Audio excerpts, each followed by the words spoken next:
France প্রবাসী একজন ব্যক্তিকে খুঁজছেন নেটিজেনরা সামাজিক যোগাযোগ মাধ্যমে, কিন্তু কেন? কথা বলার আগে ছোট্ট একটা ভিডিও ক্লিপ দেখে নিই। আমার অলরেডি 1,60,000 টাকা শেষ। 4 জোড়া জুতা নিছি 36,000 টাকা দিয়ে। আমার হাজবেন্ড ফ্রান্সে থাকে, উনি আমাকে টাকা দেয়, আমি ওনার টাকাই চলি। ঈদ কেনাকাটা তো শবে বরাতের পর থেকে অলমোস্ট শুরু হয়ে গেছে।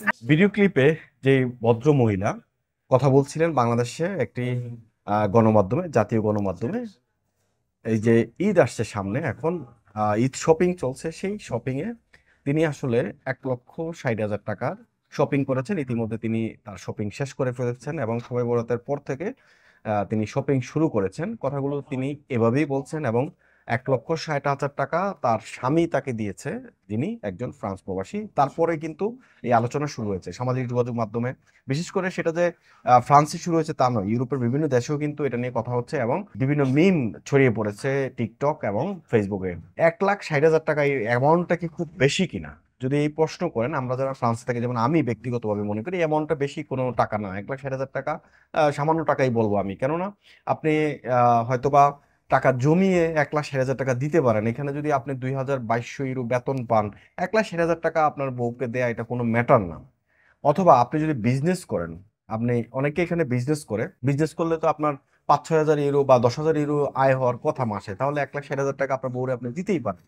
কিন্তু প্রশ্ন হচ্ছে অন্য জায়গায় কোথায়? তিনি যে তাচ্ছিল্যের সুরে কথাগুলো বলছিলেন এবং তার ভিতরে একটা অহংকার বোধ কাজ করছিল তার কথা বলা। মানে একদম একটা মানুষকে আপনি যখন প্রশ্ন করবেন যে আপনি আসলে কিভাবে শপিংটা করছেন, আমি আরো অনেকের ভিডিও বা অনেকের মন্তব্য শুনেছি এই এই একই ভিডিওর থ্রুতে বা অন্যান্য ভিডিওর থ্রুতেও আমি শুনেছি তারা যেভাবে মানে একটা সোবার একটা বিষয় থাকে না যে বিনয়ী হওয়া বা একটা মানে ভদ্রতা, সেই বিষয়টা আসলে ওই ভদ্র মহিলার ভিতরে লক্ষ্য করা যায়নি, যার জন্য আসলে এই বিষয়টা নিয়ে এত আলোচনা হচ্ছে।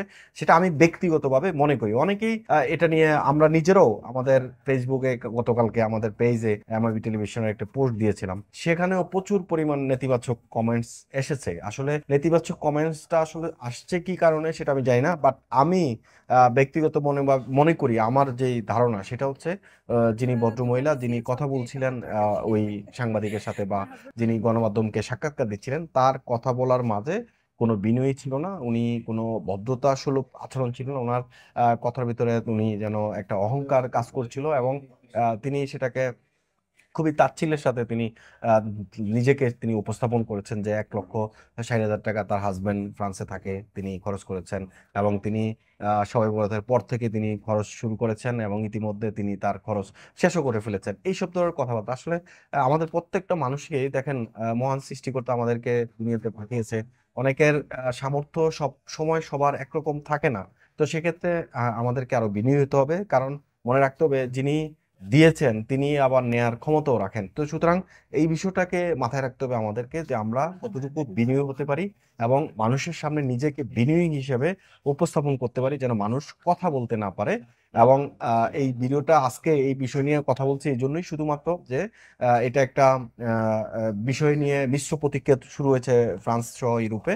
এই মিশ্র প্রতিক্রিয়ার মূল কারণ হচ্ছে যে 1,60,000 টাকা কোনো ব্যাপার না, বা এটা কোনো বড় অ্যামাউন্টও না যে কোটি কোটি টাকা, এরকম কোনো অ্যামাউন্ট না। 1,60,000 টাকা ফ্রান্সে থাকলে এক ব্যক্তি তার বউকে দিতেই পারে। কারণ আপনি অনেকে আছে এখানে যে 2,500-3,000 ইউরো স্যালারি পায়, এমন কাজ করে অনেক মানুষ আছে, অনেক বাঙালি। আমি নিজে ব্যক্তিগতভাবে চিনি অনেককে, অনেক বাঙালি আছেন যারা 2,500-3,000 ইউরো তারা বেতন পান।